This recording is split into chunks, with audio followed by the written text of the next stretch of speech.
하나님 말씀은 신약성경 요한복음 15장 1절에서 4절까지입니다. 제가 가지고 있는 성경책으로는 신약성경 173쪽입니다. 찾으신 분들은 한 목소리로 함께 읽겠습니다. 나는 참 포도나무요 내 아버지는 농부라. 무릇 내게 붙어 있어 열매를 맺지 아니하는 가지는 아버지께서 그것을 제거해 버리시고 무릇 열매를 맺는 가지는 더 열매를 맺게 하려 하여 그것을 깨끗하게 하시느니라. 너희는 내가 일러준 말로 이미 깨끗하여졌으니 내 안에 거하라. 나도 너희 안에 거하리라. 가지가 포도나무에 붙어있지 아니하면 스스로 열매를 맺을 수 없음같이 너희도 내 안에서 있지 그러하리라. 아멘. 잠시 기도합니다. 진리의 성령 하나님, 이 시간 이 말씀이 그동안 거짓되이 선포되었고 하나님의 말씀을 왜곡하는 자들로 인하여 주의 백성들이 길을 잃고 방황하는 일들이 많았던 말씀입니다. 오늘 이 성경에 담긴 참된 진리가 회복되게 하시고 예배에 참여한 또 이 설교에 참여하는 모든 이들을 통하여 이 말씀과 관련된 모든 거짓들이 벗겨지게 하시고 참으로 하나님의 말씀의 진리가 드러날 때 구원하시는 성령의 열매를 보게 하여 주시옵소서. 감사하며 예수님의 이름으로 기도하옵나이다. 거룩한 주일로 예배에 참여하신 또 가정에서 불편한 중에 인터넷으로 예배에 참여하신 모든 분들을 환영하며 축복합니다. 여러분, 항상 말씀드립니다만 모든 예배 시간은 하나님의 창조의 시간인 것을 잊지 마시기 바랍니다. 여러분들이 지금껏 어떻게 살아왔고 여러분들이 어떤 능력을 가지고 있으며 여러분들의 현재의 상태가 어떤지 몰라도 주일 예배 시간은 하나님께서 창조하시는 시간입니다. 믿음이 없어서, 기대가 없어서 그것을 누리지 못합니다. 얼마나 억울합니까? 정말 그 헛된 복권 한 장에도 그렇게 사람들이 줄을 서서 기다리는데 확실하고 분명하고 일반적인 왜 하나님의 창조의 은혜를 기대하는 일이 그리스도인들에게 없을까요? 그리스도인은 그만두고 여러분들에게는 왜 없을까요? 여러분이 주일 예배에 대한 기대가 없다는 것은 저는 단언코 분명히 말씀드릴 수 있습니다. 반드시 지옥 갑니다. 반드시 지옥 갑니다. 여러분, 도둑질하고 게으르고 악하고 이래서 지옥 간다고 하지 않습니다. 여러분들이 그런 성경 구절이 있으면 가져오십시오. 없습니다. 여러분들이 좀 인격적으로나 사회적으로나 여러분이 신앙적으로나 가정적으로 좀 문제가 있다고 해서 그것 때문에 지옥 간다는 이야기는 없습니다. 여러분들의 자신만만과 당당함과 여러분들의 절대 정신 때문에 간다고 합니다. 여러분이 확실히 지옥 가는 증거가 여러분의 절대 정신인데 그 절대 정신이 어디에서 확인되느냐면 주일 예배에 대한 여러분들의 마음가짐과 주일 예배에 참여하는 여러분의 태도, 주일 예배에 대한 여러분의 기대가 여러분의 절대 정신을 판단할 수 있는 기준입니다. 여러분, 시내산에서 이스라엘 백성들이 감히 여호와의 영광이 나타났을 때 너무 두려워서 고개조차 들지 못하고 오히려 모세를 떠밀며 당신이 가서 주의 말씀을 받고 말씀하면 우리가 받겠습니다 라고 했던 역사적 사건을 잊지 마십시오. 여러분, 모든 예배당은 하나님의 영광이 있는 곳입니다. 하나님이 어디 있습니까? 여기 있습니다. 이 시대는 성경 말씀으로 하나님이 우리에게 임재한 것입니다. 여러분들이 예배 가운데 이 성경 말씀을 대하는 태도는 분명히 말씀드립니다. 여러분들이 현재 죽으면 지옥에 있을 것인지 없을 것인지를 알 수 있는 99.9% 확실한 증거입니다. 왜 이렇게 설교에 앞서서 이렇게 좀 강하게 말씀을 드리는가 하면 이 본문이 완전히 거짓말로 번복이 되어서 설교되는 본문이기 때문입니다. 이 본문 때문에 신학적으로나 그리스도인들의 신앙생활이 얼마나 왜곡되고 잘못되어 있는지 모릅니다. 여러분들이 두렵고 떨리는 마음으로 하나님의 말씀을 받지 않으면 여러분들에게 설교되어지는 그것은 그저 스쳐 지나가는 바람소리에 불과할 것입니다.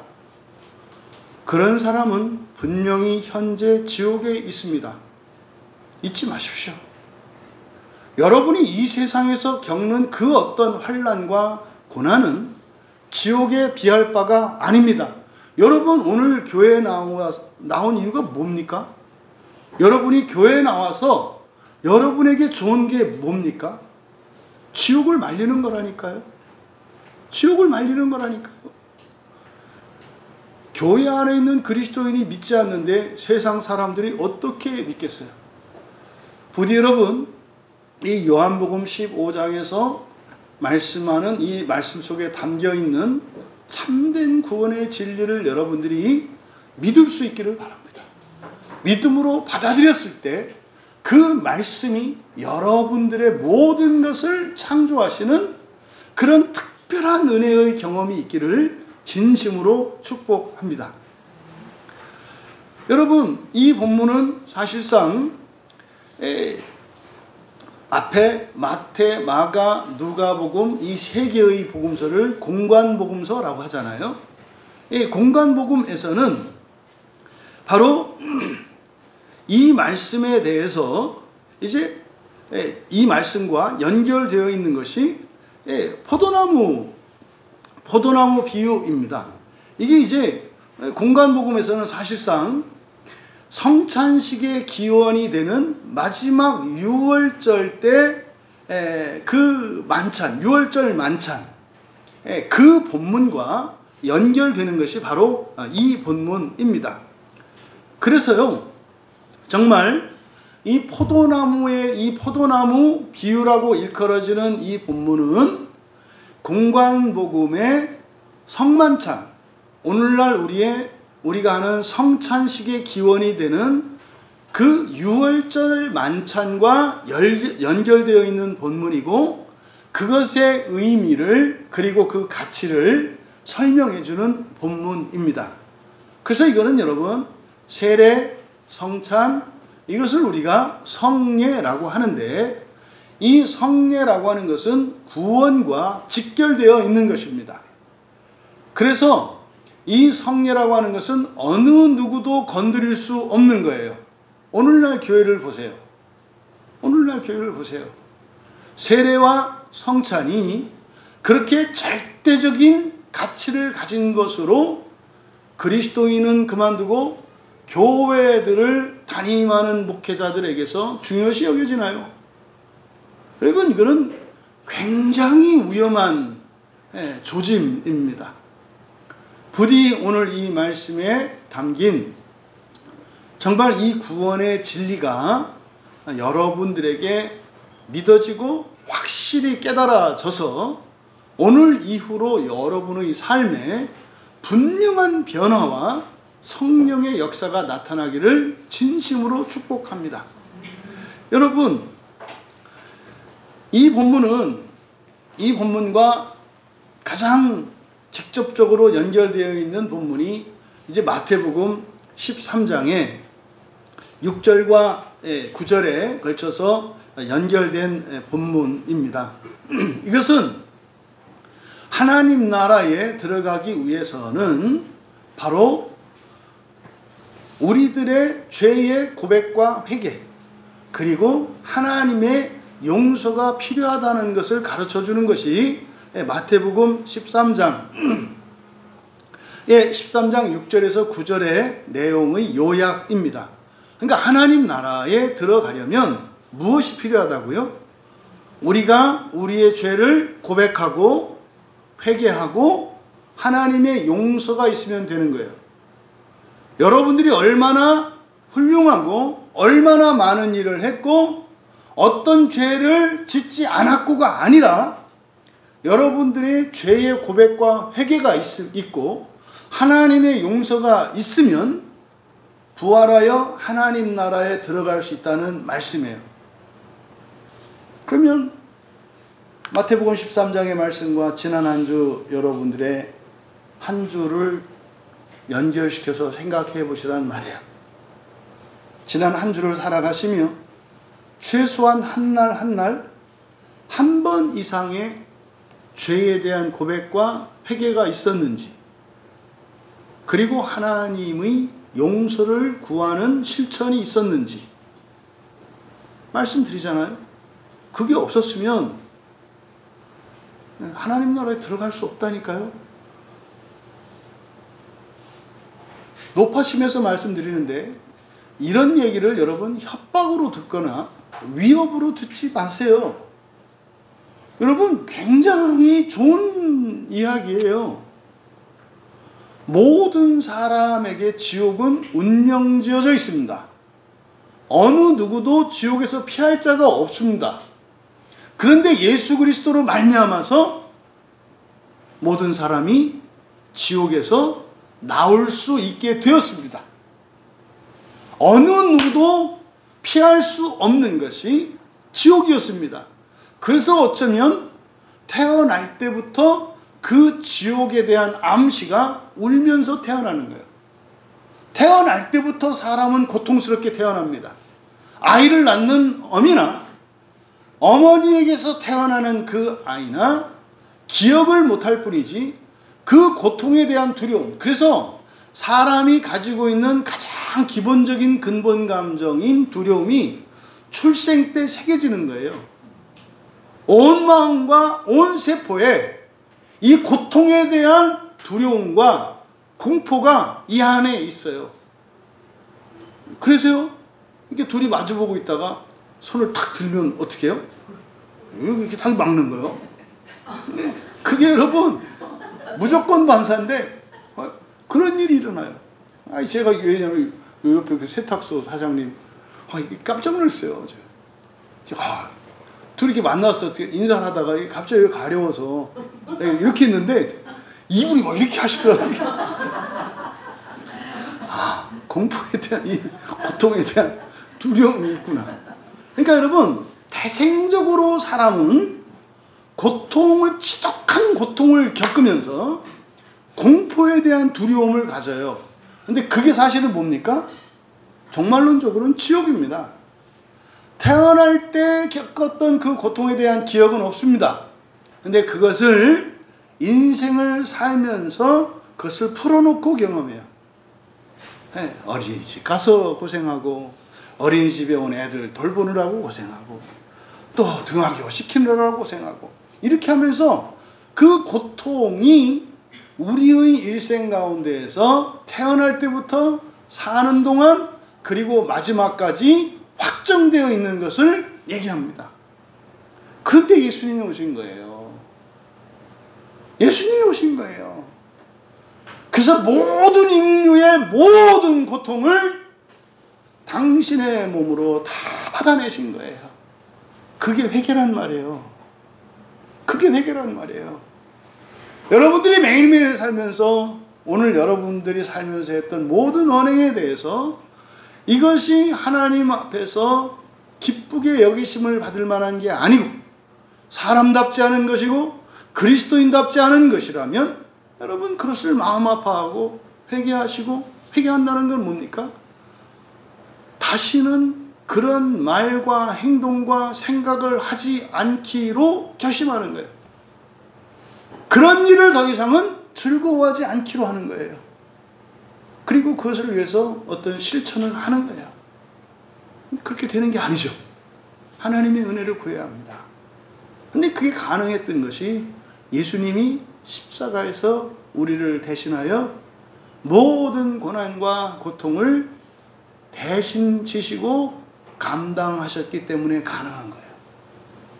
여러분 마태복음 13장에서는 그래서 하나님 나라에 들어가기 위해서는 죄에 대한 고백과 회개와 하나님의 용서가 있어야 한다는 것을 가르쳐 줘요. 네.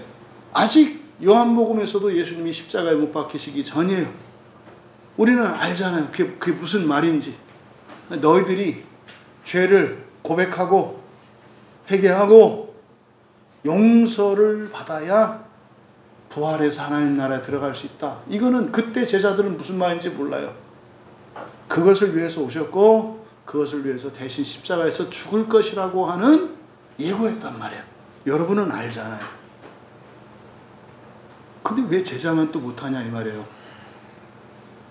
겉머리를 상실하셔서 그래요.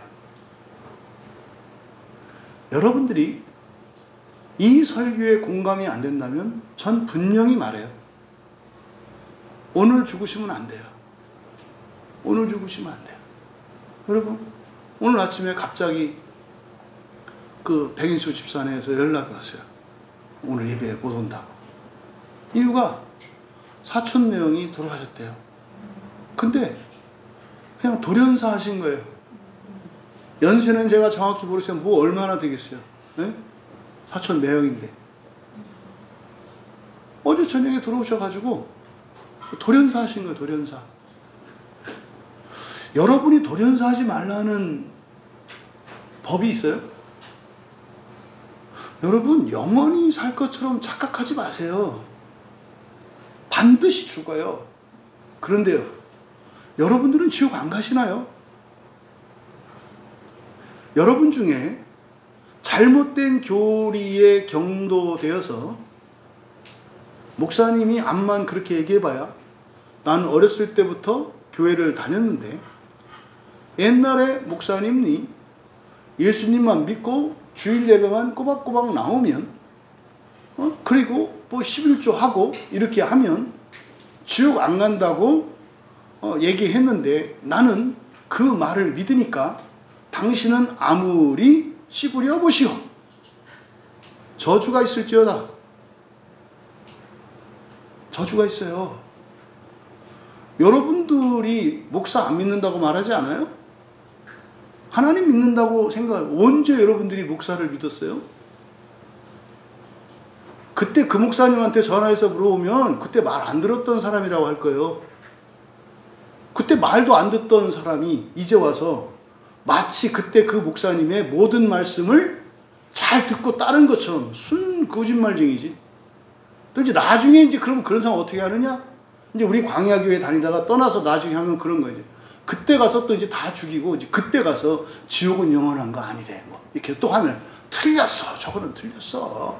아이니오스가 그런 게 아니래. 여기서는 말 안 듣던 것이 나가가지고 꼭 마치 여기서 뭐 한 것처럼. 지금 들으세요. 지금. 그리고 우리는 사람의 말을 듣는 게 아니라 성경 말씀만 믿잖아요. 성경 말씀만. 제가 이렇게 자꾸 강하게 말씀드리는 이유가 오늘이 사실은 지옥에서의 구원에 관한 본문이기 때문에 그래요. 이게 그러니까 지옥에도 구원이 있다는 말이 아니에요. 신자들도 지옥에 간다는 얘기예요. 지옥에 가도 소망이 있다 이 얘기가 아니라니까. 여러분들이 여러분 마음대로 신앙생활하고 여러분 마음대로 살면 여러분은 이미 지옥에 담겨있는 사람이라니까. 하나님이 육체의 목숨을 연장시켜 주셔서 아직 구원의 기회가 있을 뿐인지 이제 오히려 그것이 여러분 오히려 살아있는 그것이 지옥의 시간을 더 늘릴 수도 있어요. 여러분 오늘 이후로는 설사 내가 지옥에 간다 할지라도 절대로 지옥의 시간을 더 늘리지 않는 인생을 살아가시는 여러분 되기 바랍니다. 하지만 제가 진짜로 바라는 것은 우리 광야교회 교인들은 단 한 사람도 0.0001초가 아니라 지옥 근처도 얼씬하지 않고 살면서 겪었던 어려움과 고난으로 지옥을 완전히 대신하고 죽음과 동시에 영광스러운 하나님 나라에 들어가기를 바라는 게 제 소원이에요. 그런데 여러분만이 아니라 여러분을 통해서 여러분의 부모, 형제, 자매 여러분의 친구와 이웃들 모두까지 그렇게 되기를 진심으로 축복합니다. 여러분은 여러분의 구원 이딴 거 갖고 살면 안 돼요. 오늘 성경 얘기를 결론적으로 종합해서 말씀드리는 거예요. 여러분은 주 안에 있다는 거 이렇게. 그럼 여러분은 어떻게 살아야 돼요? 그것을 알지 못하고 그 바깥에서 하나님의 두려운 진노 아래 있는 이들을 불쌍히 여기며 그들을 구원하기 위해서 사명적인 삶을 살아갈 때 여러분들은 예수 그리스도 안에 있게 되고 여러분들은 지옥과 상관이 없는 첫째 부활에 들어갈 수 있다는 게 오늘 설교의 요약입니다. 여러분이 온 마음을 다해 이 본문 말씀에 담겨있는 그 진리를 알고자 여러분의 지성과 여러분의 감성과 여러분의 뜻을 다하고 열심을 다하여 설교에 귀 기울여 주시기를 바랍니다. 1절은 나는 참 포도나무요 내 아버지는 농부다 이렇게 되어 있습니다. 근데 지금 우리말 성경은 이렇게 번역되어 있습니다만 헬라어 원문에는 여기서 강조점이 있어요. 강조점이. 지금 우리말 성경처럼 나는 참 포도나무요 내 아버지는 농부다 이런 의미입니다. 지금 이 문장에 하나도 문제가 있는 거 없잖아요. 그런데 헬라어 성경 원문에 있는 것이 우리말 성경에는 생략되어서 표시되지 않은 게 있어요. 그게 뭐냐면 참 포도나무요 할 때 참 앞에 그라는 말이 있고 포도나무 할 때 포도나무 앞에도 그라는 말이 있고 또 내 아버지 앞에 그리고 농부 앞에 그라는 말이 있어요. 그래서 이 그라고 하는 것은 뭐 관사라고 하죠. 근데 이것이 특정한 것을 가리키기도 하고 때로는 이렇게 강조하기 위해서도 씁니다. 그러니까 요한복음에서 잘 사용되는 방법이에요. 그래서 고유명사 앞에도 이 관사를 써서 강조한다고요. 그냥 김찬재 하면 되거든요. 근데요, 이런 책이나 물컵이나 이런 것들은 그라는 말을 붙일 때와 붙이지 않을 때는 달라요. 책 할 때는 책 전체를 나타내는 거잖아요. 근데 그 책 하는 순간 어떻게 돼요? 어떤 특별한 책을 가리킨다 이 말이에요. 근데 뭐 이 세상에 김찬재는 저 하나예요. 제가 쌍둥이라 할지라도 뭐 쌍둥이 이름 똑같이 쓰지 않아요. 뭐 김찬조라고 하든지 뭐 김찬자라고 하든지 이름은 다르다 이 말이에요. 그래서 김찬재라는 이름을 사용하는 저는 하나밖에 없어요. 그러니까 그라는 말을 쓸 필요가 없단 말이에요. 근데 성경은 나의 아버지 또 한 분이잖아요. 거기에다가도 그라는 말을 쓸 필요가 없어요. 예수라고 하는 그 이름 앞에도 쓸 필요가 없어요. 그런데 이 요한복음에서는 특별히 이렇게 관사를 사용해서 강조를 잘해요. 그러니까 여기서도 이 문장을 조금 그 강조의 의미를 나타내면서 번역을 하자면 나는 그 포도나무다 이렇게 되는 거예요. 앞에 부분이. 그러니까 그 포도나무. 그러니까 뭡니까? 여기서 참되다라고 하는 말을 강조하는 거예요. 참되다라는 말을 강조한 거예요. 참된 게 그냥 참된 게 아니야. 특별히 그 참됨을 말하는 거야. 이런 뜻이에요. 또 포도나무다 그랬는데 포도나무인데 그냥 포도나무라는 게 아니라 바로 그 포도나무야. 요거를 지금 강조하고 있어요. 그러니까 이거는 유일성을 강조하는 거예요. 유일성을. 한 분이신 그리스도, 한 분이신 성자 하나님 예수를 강조하는 거예요. 그리고 여기서 나는 참 포도나무요 할 때 이게 요한복음에서 에고 에이미 나는 무엇무엇이다 라고 하는 표현이 나는 존재한다 라고 하는 것도 7번 그리고 나는 무엇무엇이다 라고 하는 것도 7번 사용된다고 했지 않습니까? 그러니까 이게 지금 에고 에이미 나는 무엇무엇이다 라고 하는 이 요한복음의 표현의 마지막이에요. 여러분 내가 무엇이다 라고 하는 게 몇 번 사용됐다고요? 7번. 그러니까요, 내가 무엇이다 라고 하는 이 말 속에는 사실은 이 세상에 있는 이 꽃들어 물어보면 뭐라고 했어요? 나는 꽃이다. 뭐 이름은 제가 모르니까 물어보지 마시고. 해바라기네. 그죠? 나는 해바라기다. 이렇게 얘기할 거예요. 그럼 세상에 이름을 가진 모든 것들은 나는 뭐다, 나는 뭐다, 나는 뭐다 이렇게 얘기할 거예요. 그러면 그 모든 것들을 다 합한 숫자가 7이에요. 나는 뭐다 라고 하는 것은 이 세상에 무엇인 것들이 다 뭐라고 하는 그 마침. 이게 지금 사실은 첫 창조의 모든 피조물들을 나타내는 말이에요.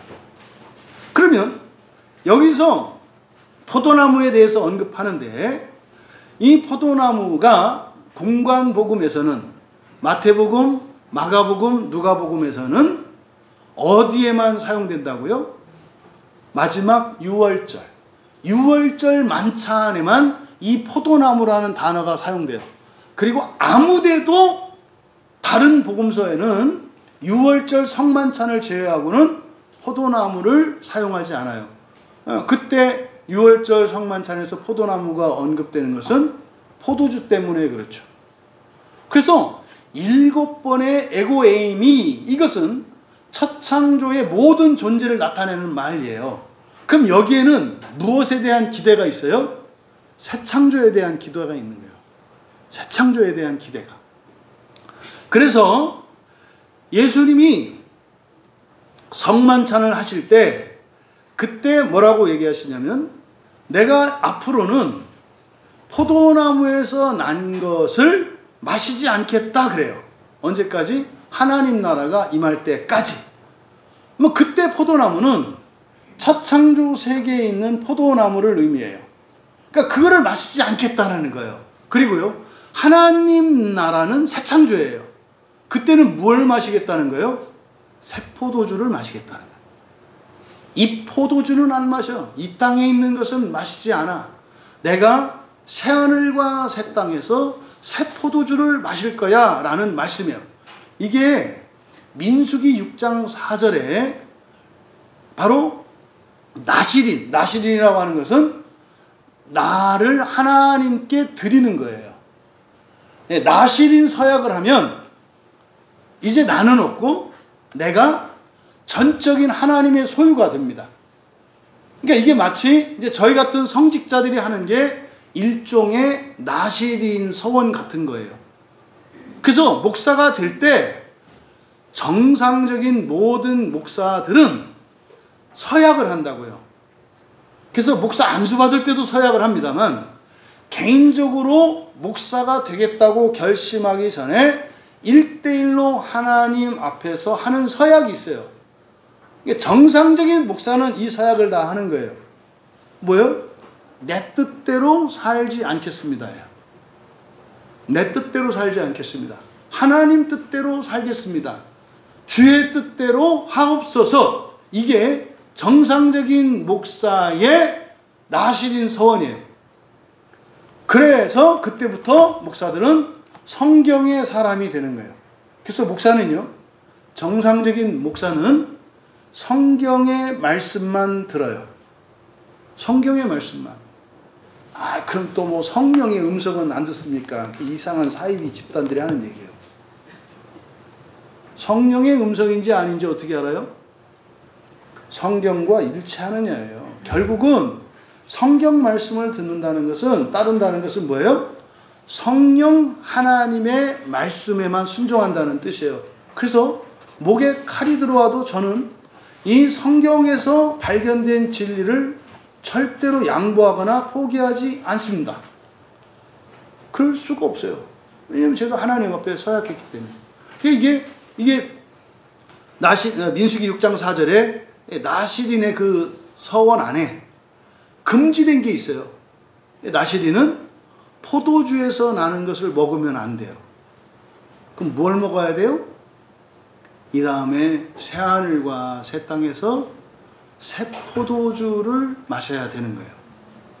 이게 사실은 여러분들이 목사들만 그런 게 아니라 세례를 받을 때도 여러분 서약한다고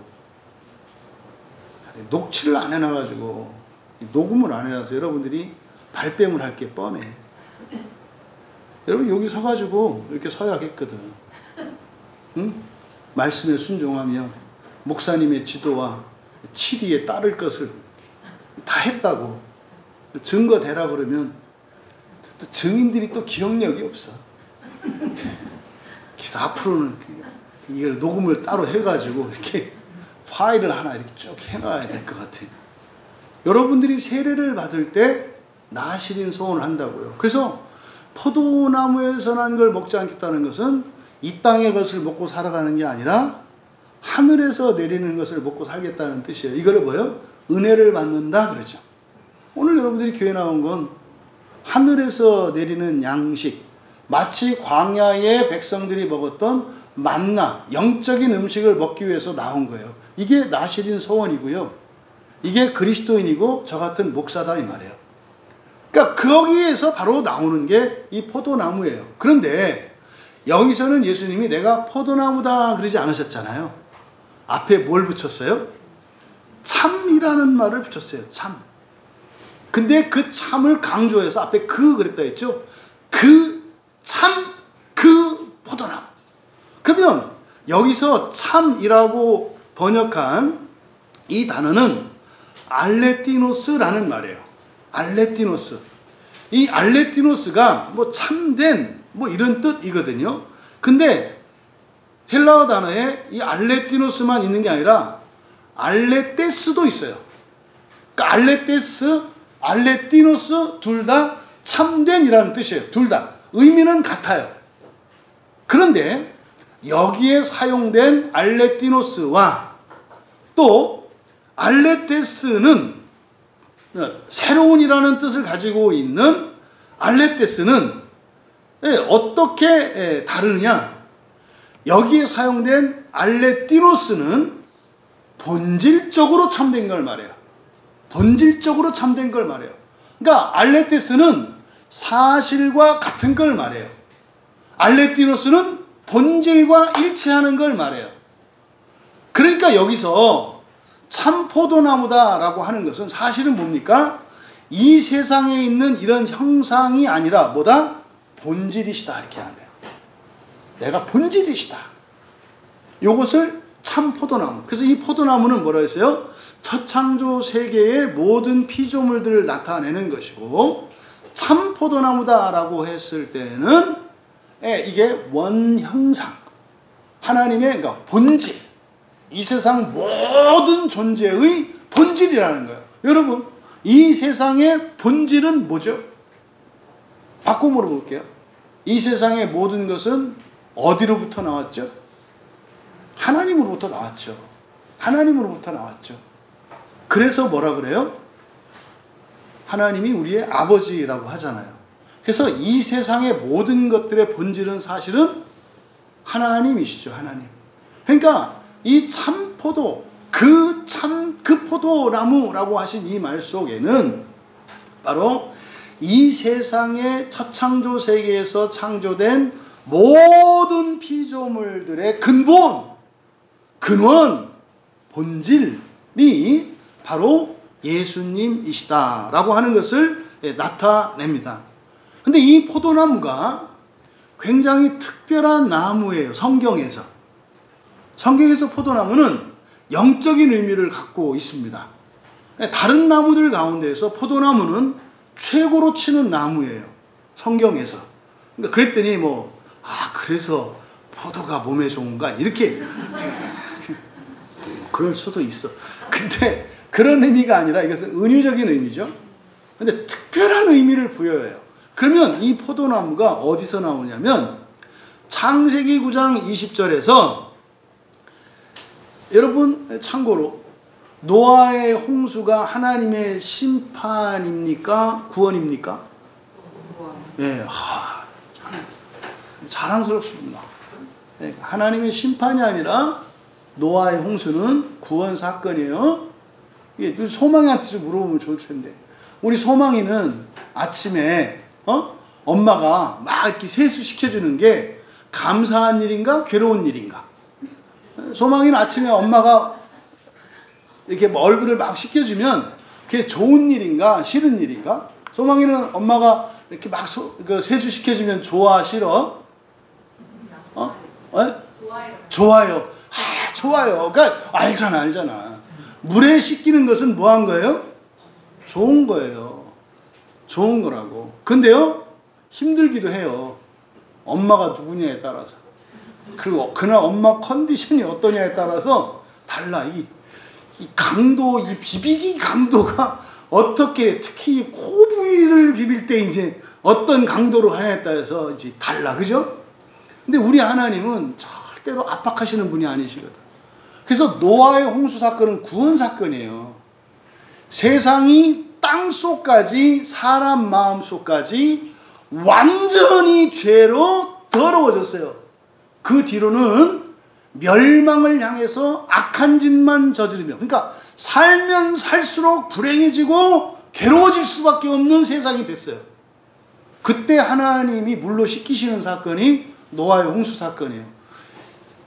이 사건을, 노아의 홍수 사건을 어떻게 해석하느냐에 따라서 그 설교자가 성경으로 구원의 길로 인도하는지 멸망의 길로 인도하는지 알 수 있어요. 이거는 그냥 제 이론이 아니에요. 성경. 그거는 창세기 강해를 참조하세요. 성경이 그렇게 써 있어요. 그는 심판이 아니라 구원이라고. 씻어내는 행위라고. 그러니까요, 이 땅에 저주가 있었잖아요. 그 앞에. 그쵸? 그 앞에 저주가 있어서 씨를 뿌리고 열심히 일하면 열매를 맺는 게 아니라 뭐가 나와요? 가시덤불과 엉겅퀴가 나와요. 그러니까요, 일하면 할수록 망하게 되어 있었어요. 그 이전에는. 그래서 사업을 하면 무조건 망하는 거야. 공부하면 무조건 망하는 거야. 착하면 무조건 망하는 거야. 성실하면 무조건 망하는 거야. 이게 저주가 내려진 세상이에요. 여러분들이 살고 있는 한국은 안녕하십니까? 착하고 정직하면 잘 되고 그런 나라, 그런 환경에서 살고 계십니까? 노아의 홍수 이전에는 그랬다는 거예요. 그게 저주의 결과거든요. 그러니까요, 고단하기만 해요. 죽어라고 하는데 힘들기만 해요. 이걸 제가 밑빠진 독이라고 하죠. 열심히 일해. 열심히 돈을 벌어. 다른 사람보다 덜 하는 것도 아니고 돈을 덜 버는 것도 아니야. 그런데 이놈에게 쌓이지를 않아. 어디로 새 나가는지 모르겠는데 계속 새. 그러니까 맨날 불안해. 맨날 불안해. 이게 저주의 삶이거든요. 그래서 하나님이 씻어주신 거예요. 그때 거기서 구원받은 사람이 노아 가족 8명이잖아요. 몇 명? 새로운 삶의 시작을 나타내요. 8이. 에고에미가 7이라 그랬죠? 그러니까 참 포도나무 다음에는 뭐 있는 거예요? 구원받은 노아의 숫자와 같이 새로운 피조물, 새로운 삶이 있는 거예요. 그러니까 여기서 말하는 참 포도나무는 새로운 삶의 시작을 의미해요. 그래서 요한계시록에 가서 이렇게 인과 나팔에 대한 이런 예언, 경고가 쭉 나오는데 항상 7번째 나팔은, 7번째는 팔과 겹쳐져요. 이렇게 6번째, 7번째 하면서 다음으로 이렇게 연결이 돼요. 팔로 나가는 거거든요. 그래서 요한계시록은 1, 2, 3, 4, 5, 6, 7에서 팔로 나아가는 몸부림이에요.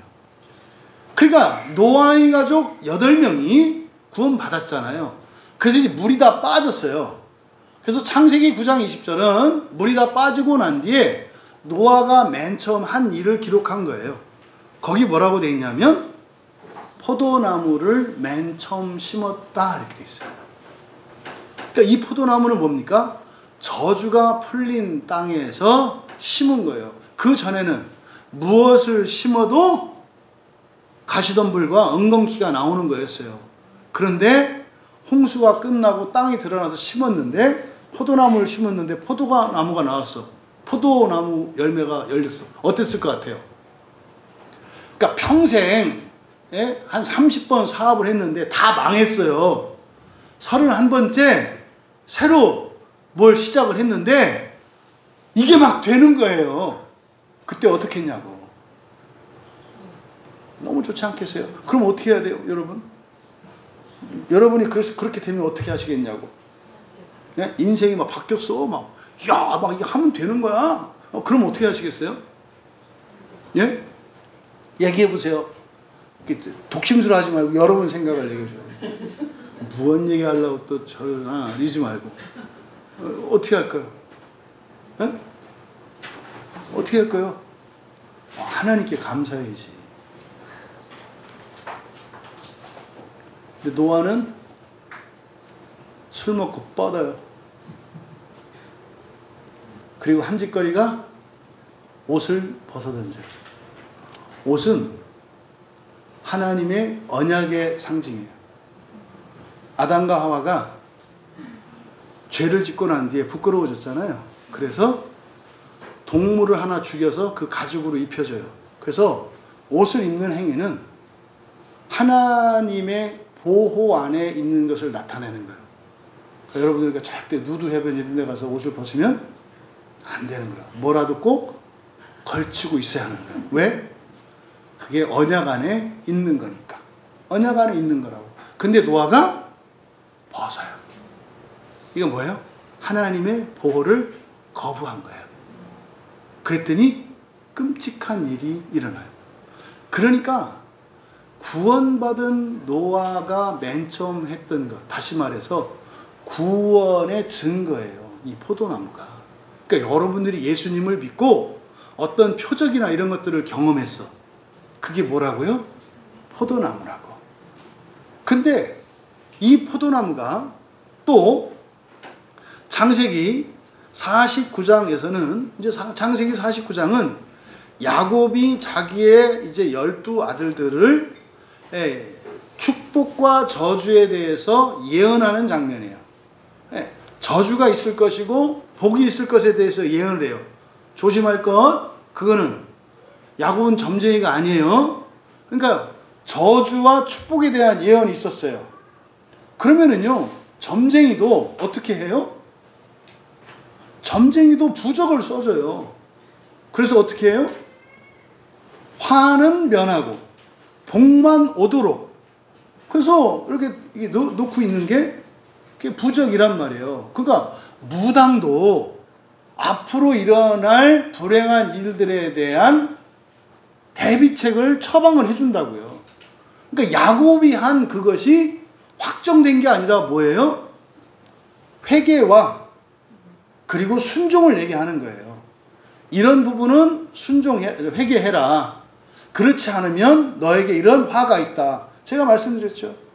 여러분들이 예배에 대하여 하나님 말씀인 성경에 대하여 절대 정신을 가지고 있지 않으면 여러분에게는 지옥이 정해져 있어요. 근데 그렇게 해서 안 해서 지옥 가는 게 아니에요. 원래 있는 그 자리에 있게 된다 이 말이에요. 저주라 그래야 뭐 새로운 저주가 임하는 게 아니에요. 원래 있는 저주대로 그냥 간다라는 뜻이에요. 그러니까 구원의 은혜를 못 누린다는 뜻이지 잘못해서 지옥 간다 그런 거 아니라니까. 우리 고향은 원래 지옥이라니까. 그래서 어떻게 해요? 처방을 주신다고. 처방을. 그때 바로 창세기 49장 11절에서 유다에 대한 예언에서 유다의 나귀를 포도나무에, 어디에? 포도나무에, 그리고 암나귀 새끼를 좋은 포도나무에, 아름다운 포도나무 이렇게 되어 있는데 이게 토부거든요. 좋은 포도나무. 그러니까 바로 창세기 49장 11절에서 나오는 좋은 포도나무, 이게 바로 누구를 의미해요? 유다의 자손으로 오실 예수 그리스도를 의미해요. 그래서 여기서 내가 그 포도나무라고 하는 것은 창세기 49장 11절에 야곱의 예언을 성취하는 말씀이에요. 야곱이 유다 지파의 모든 나귀와 또 암나귀 새끼를 포도나무에 매라고 했잖아. 뭐요? 붙어 있는 거죠. 그게 바로 나야. 나야. 그것을 강조하는. 그래서 이 말씀은 창세기 49장의 11절과 연결되는 거예요. 그래서 그 글을 강조한 거예요. 그러니까 우리는 구약에 대한 이해가 좀 약하기 때문에 안 와닿지만 구약에 대한 이해가 있는 사람들은 이해를 한다고요. 연결이 된다고요. 또 그것만 있느냐? 민수기 13장 23절. 민수기 13장은 여리고 정탐꾼 사건입니다. 민수기 13장은. 그래서 애굽 땅에서 홍해를 건너고 나와서 자유를 얻었잖아요. 이스라엘이. 구원을 얻었잖아요. 그런데 그것은 완전한 구원은 아니죠. 완전한 구원은 약속의 땅 가나안에 들어가야 돼요. 그 중간 상태예요. 이게 요한복음 10장에서 목자와 양의 비유에서 말하는 이 광야의 상태는 누구겠어요? 또 딴 생각한 거예요. 그새 애굽에서의 이스라엘은 요한복음 10장의 목자와 양의 비유에서 뭐에 해당돼요? 애굽 양이에요. 양. 근데 홍해를 건너고 광야로 나오면 뭐가 돼요? 삭군이 되는 거예요. 삭군이 되는 거라고. 그래서 사실은 우리 구원의 끝은 뭐가 돼야 되는 거예요? 선한 목자가 돼야 된다고. 선한 목자는 예수님만이 아니라 예수님이 우리에게 주시는 구원의 결국, 다시 말해 첫째 부활에 대한 은유예요. 선한 목자는. 그러니까 예수님이 첫 번째 선한 목자이시죠. 모든 이들이 선한 목자가 되어야 해요. 그럼 선한 목자는 첫째 부활로 들어가는 사람을 말하거든요. 그러면 광야에 있는 이스라엘 백성들 200만이 넘는 사람 가운데 삭군들의 상태예요. 그 중에 선한 목자는 누구예요? 그 중에 선한 목자는 누구냐고. 여호수아와 갈렙. 그리고 또 있죠. 누구예요? 레위 지파. 사람들이 광야에서 여호수아와 갈렙만 사는 줄 알아. 레위 지파는 다 살아요. 왜? 레위 지파는 하나님 안에 있거든. 그들은 내 것이라. 하나님께 붙어 있거든. 레위 지파는 정탐에 참여하지 않았어요. 근데 정탐에 참여했던 여호수아 갈렙 요 두 사람만 선한 목자가 된다고. 그러면 이스라엘의 역사적 사례를 보면 선한 목자가 되는 확률은 100만 분의 1이야. 대충 200만이라고 했을 때 거기서 2명만 가나안 땅에 들어가잖아요. 200만의 2니까 100만 분의 1. 그러니까 우리 교회에서 지금 뭐 예배 드리는 사람이 뭐 이제 한 30여 명 이렇게 되는데, 그럼 사실은 우리 교회 지금 몇 명이 예배 드리고 있는 거예요? 30명이면 한 300만 명이 모여서 지금 예배 드리고 있는 거예요. 왜 그런 계산한지 아시죠? 네. 여러분들은 선한 목자들이니까 선한 목자 하나는 통계상으로 100만 명에서 하나 나와. 그러니까 여러분 한 분이 100만 명이야. 그러니까 우리 교회가 무지하게 커. 그렇게 힘든 거예요. 교인이 너무 많아서. 300만 명, 400만 명 막 이렇게 되니. 크고 작음은 어디에 있어요? 크고 작고 많고 적음은 선한 목자의 수에 있어요. 10,000명이 모여. 근데 거기에 선한 목자가 없어. 조심하세요. 선한 목자는 교회 일 많이 하는 사람 아니에요. 교회 일 잘하고 교회 일 많이 하는 사람은 누구예요? 양이에요. 열심히 털 깎이고 열심히 젖주고, 그다음 마지막에 죽어서 고기 주고, 그거 양이에요. 양. 여러분들은 어떤 수단으로 쓰임받기 위해서 부름받은 사람들이 아니에요. 여러분들은 세상을 통치하는 통치자로, 왕족 제사장으로 세상을 구원할 자들로 부르셨지, 교회에 무슨 일을 하라고 부름받은 거 아니라고요. 그러니까요, 10,000명 되는 교회에 선한 목자가 몇 명이나 될까? 그러니까 통계상으로는 없을 가능성이 많아. 그러니까 보통 한 100만 명은 있어야 한 명 나오는 거야. 쉽지 않다고. 근데요, 우리 교회는 왜 이렇게 많을까요? 성경을 믿기 때문이에요. 여러분들이 다른 교회 교인보다 더 낫습니까? 그렇지 않아요. 제가 다른 교회 목사보다 더 낫습니까? 그렇지 않아요. 다른 건 뭐예요? 성경을 믿고 서로 남을 나보다 더 낫게 여기기 때문이에요. 지난주 여러분들이 서로 낫다고 했잖아요. 당신이 나보다 나아요. 그러니까 여러분이 누구예요? 선한 목자 아니요. 그러니까 여러분 한 명 한 명이 곱하기 100만이 되는 거지. 그런 원리가 적용되는 거예요.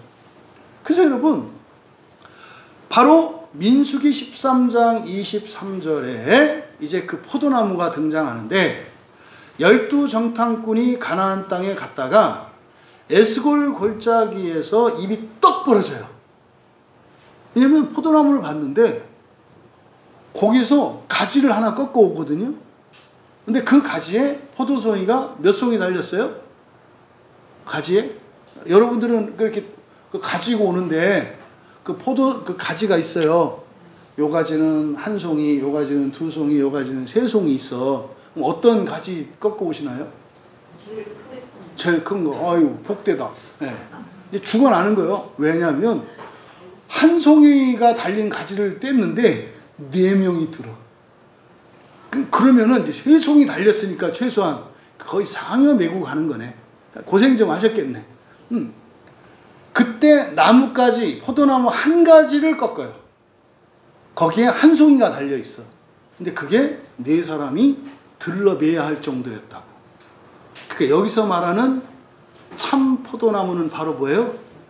그 포도나무야. 에스골 골짜기에 있는. 그래서 이 나무는, 여기에 있는 포도나무는 한 송이만 따도 다른 나무의 전체 열매만큼 돼. 맛도 좋고 영양가도 좋고.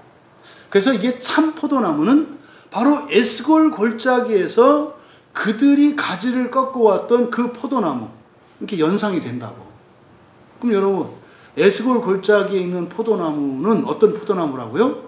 열매가 어마무시하게 열리는 나무라고. 그럼 여기서 뒤에 가면 열매 맺지 못하는 거 있잖아요. 에스골 골짜기에 있는 포도나무 중에 열매 맺지 못하는 게 있을까요? 없을까요? 이 교리에 경도된 이 교인들. 어떻게 그 송이가 이런데 포도나무가 안 열려? 안 열릴 수가 없어요, 거기는. 거기는 뭐 기후 조건을 배제하고 뭘 심어도 그런 거예요. 거기다 사과나무 심으면 사과가 수박만 해. 왜요? 왜 그래요? 땅이 기름져서. 여러분이 예수께 접붙여지면 열매를 맺을까요? 못 맺을까요? 왜 한 박자 쉬었을까요? 요거를 제가 오늘 고치려고 하는 거예요. 반석이신 예수 그리스도 위에 있는데 버려질지도 모른다고 하는 이 가짜 사기. 예수께 접붙여졌는데 열매를 맺지 못한다? 그런 거 없어요. 이게 지금 그 본문 아니에요. 이게 지금 굉장히 오랫동안 교회 안에서 오해되었던 본문이라고. 이제 봐봐, 뒤에. 얼마나 기가 막히냐고. 그러니까 이거를 여러분을 이렇게 좀 제가 순화시켜서 막 처음에 세게 막 해가지고 이제 충격을 좀 덜 받게 이렇게 했으니까 얘기를 해도 괜찮겠지만 그걸 처음 발견한 저는 어떻겠냐고. 네? 이거 사기다 이렇게 딱 알았을 때 어떻겠냐고. 네? 그러니까 마음기행 안 했으면 미움이 확 그치 욕 나오지. 이제 욕 안 했거든요. 그런 본문이에요. 그러니까 지금 바로 이 그 포도나무, 그 참 포도나무가 구약에 있는 어떤 사건들과 연결되고 있다는 거예요. 또 이게요, 이사야서 19장 3절. 이거는 좀 펴셔야 돼. 이것도 사기거든요. 이사야서 19장 3절.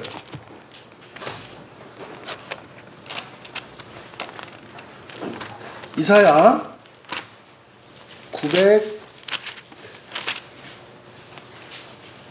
988 구약성경 제 성경으로는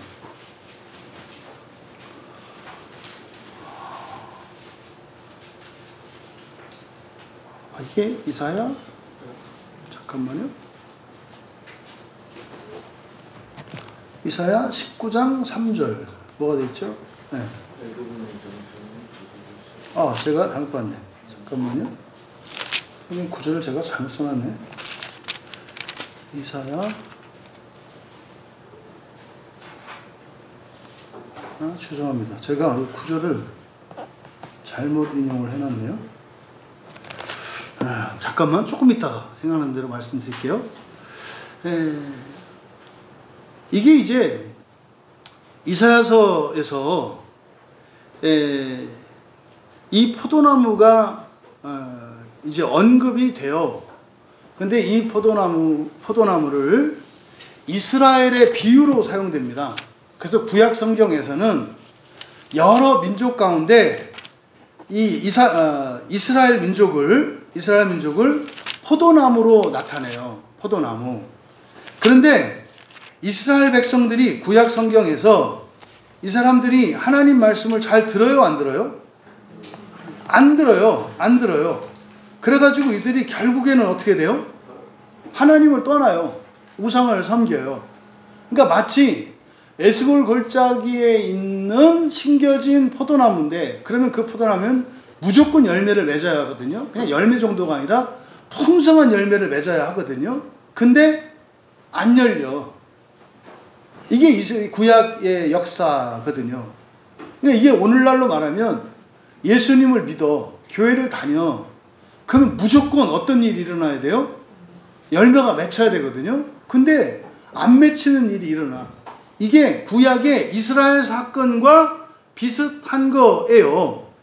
그래서 이 구약의 이스라엘은 바로 하나님으로부터 선택받은 민족인데, 이게 풍성한 열매를 맺어야 함에도 불구하고 안 열려요.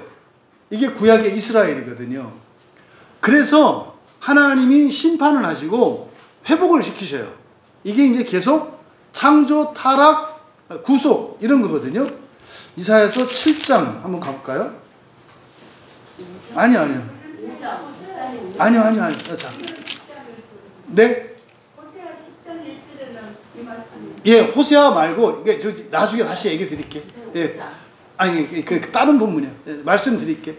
자, 그래서 구약의 이스라엘이 바로 어떻게 해요? 전사님 한번 찾아봐요. 안 되겠다.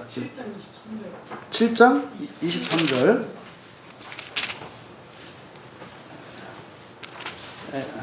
그거 아니고 그 성경 프로그램에다가 그거 한번 검색해봐요. 이스라엘은 열매 맺는 무성한 포도나무. 이스라엘은 이게 호세아 10장 1절 말씀이구나.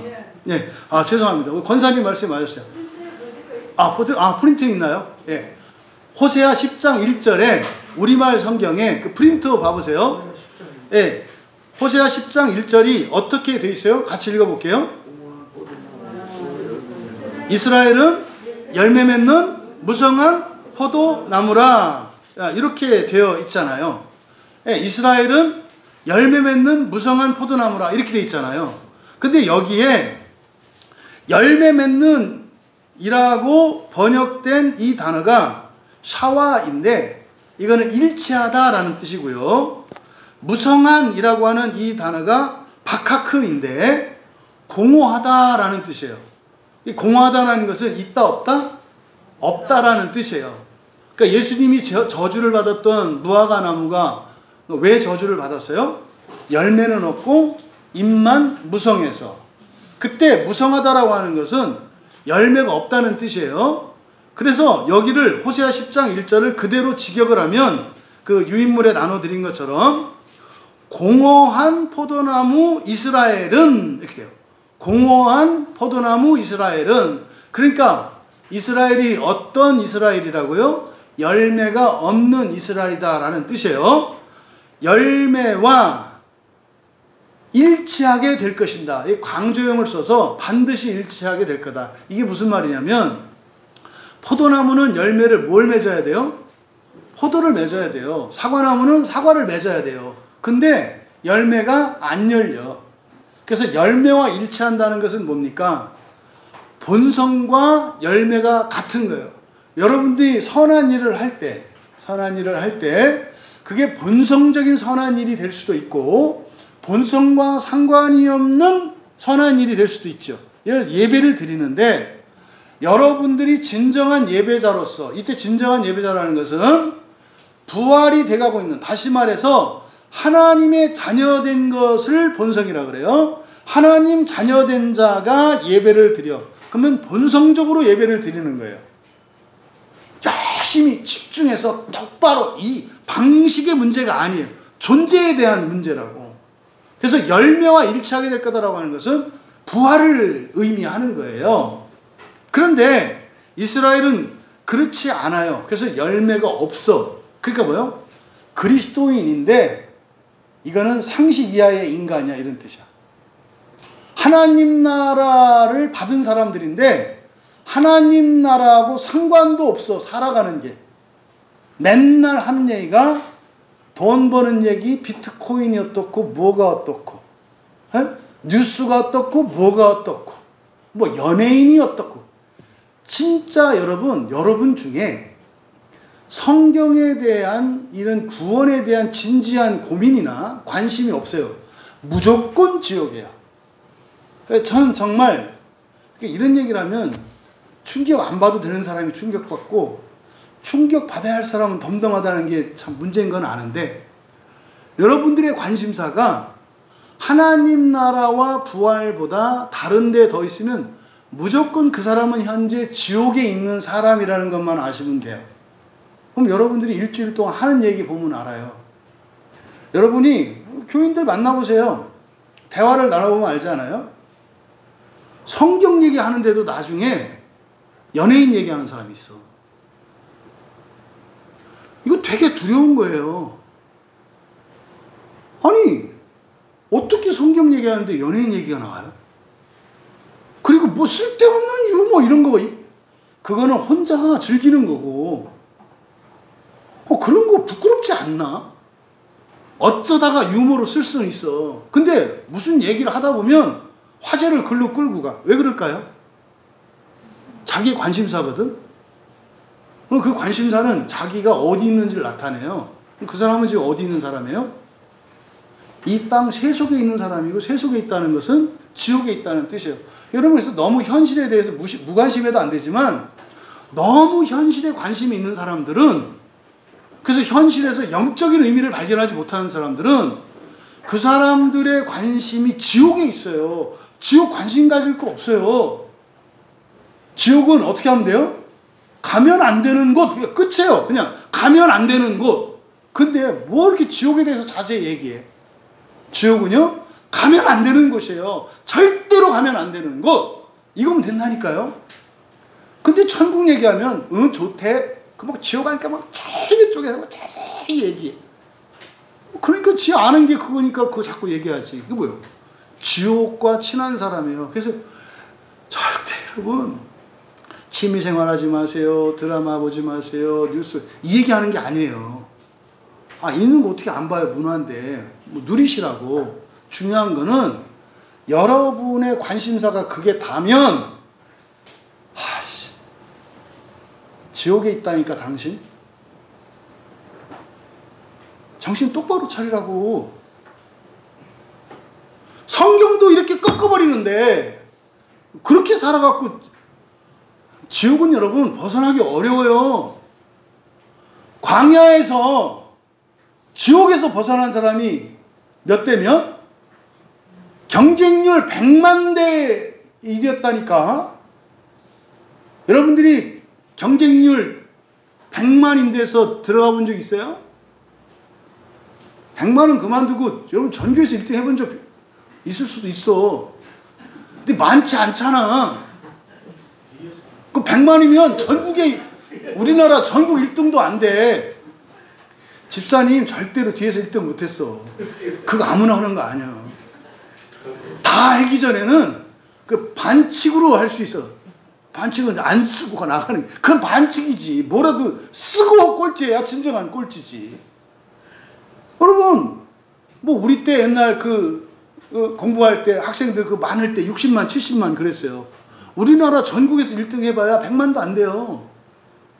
근데 여러분, 선한 목자 첫째 부활이 구약 이스라엘을 통해서 우리에게 준 것은 100만 분의 1이었다고 말한다니까요.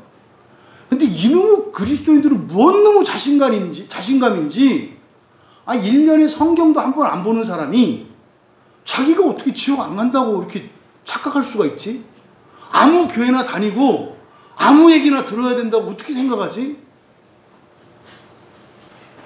우리나라 기독교 그냥 1000만 그럴 때 통계상으로 보면 1000만 명 중에 지옥 안 갈 사람이 몇 명 정도 되는 거예요? 100만 분의 1이니까 곱하기 10이니까 몇 명이에요? 10명밖에 안 돼요. 통계상으로 보면. 근데 이건 통계가 적용되는 게 아니잖아. 그쵸? 그건 아니잖아요. 통계에 잡히지 않는 게 누구예요? 레위 지파라 그랬잖아요. 예수 안에 붙어있는 사람들. 지금 여기 그거 얘기하는 거예요. 뒤에 보면 내 안에 거하면 내 안에 거하면. 여호수아와 갈렙을 말하는 게 아니라 사실은 1차적인 가르침은 누구예요? 레위 지파예요. 반석 위에 있는 그리스도인 예수님께. 그러니까 이게 여호수아 갈렙처럼 가가지고 똑바로 하고 이게 아니야. 그래도 돼. 근데 지금 이 요한복음에서 풀어내려고 우리들에게 주고자 하는 것은 뭐냐면 하나님 안에 속하면 정탐 안 가도 되고 정탐 가서 그 거인들을 보고 놀래고 대부분 넘어지거든요. 근데 사실은 레위 지파가 되면 가나안 땅에 들어간단 말이에요. 이게 사실은 여기 요한복음 15장 포도나무 비유를 통해서 말씀하시려고 하는 거예요. 악착같이 여호수아 갈렙 되려고 하지 말고 훌륭해, 대단해. 근데 일단 레위 지파가 되고 나서 그러니까 내가 왜 너희들이 나 때문에 다 레위 지파가 됐거든. 그뿐만 아니라 다윗의 후손으로 유다의 지파로 레위 지파로 요셉의 지파로 너희들은 다 됐거든. 그러니까 그 자리만 지키라는 거예요. 창씨 계명하지 말고 집 나가지 말고 족보에서 내는 빼주세요 이런 거 하지 말고 있으라는 얘기를 지금 하는 거예요. 근데 교회에서 다 그 짓거리들을 해요. 그럼 교회 안에 있으면 교회에 속해야지. 10년도 안 했는데 아직도 이게 붙어있질 않아. 교회에 이렇게 거리를 두고 있다고. 그러면 거기 100만 명에서 99만 9,999명에 속해 있는 거예요. 광야교회 교인들은 전부 왕족 제사장이 되어서 한 사람도 지옥에 들어갈 일이 없기를 바란다. 이렇게 했을 때 여러분들이 뭐 똑바로 살고 아니요 예배 시간에 자고 아이 졸리는데 어떻게 앉아. 이렇게 너무 사랑하셔서 잠을 주시잖아. 밤만 되면 또 사랑이 떠나가서 눈이 초롱초롱하고 예배 때만 또 막 사랑하셔서 막 육체의 피로를 씻어주시고 아이 그것도 은혜지. 중요한 건 뭐다? 하여튼 엉뚱한 데서 은혜가 하여튼 은혜만 임하면 돼. 뭐. 그래서 중요한 게 뭐다? 붙어있는 거다. 이게 지금 포도나무의 핵심. 붙어있는 거다. 붙어있는 거다.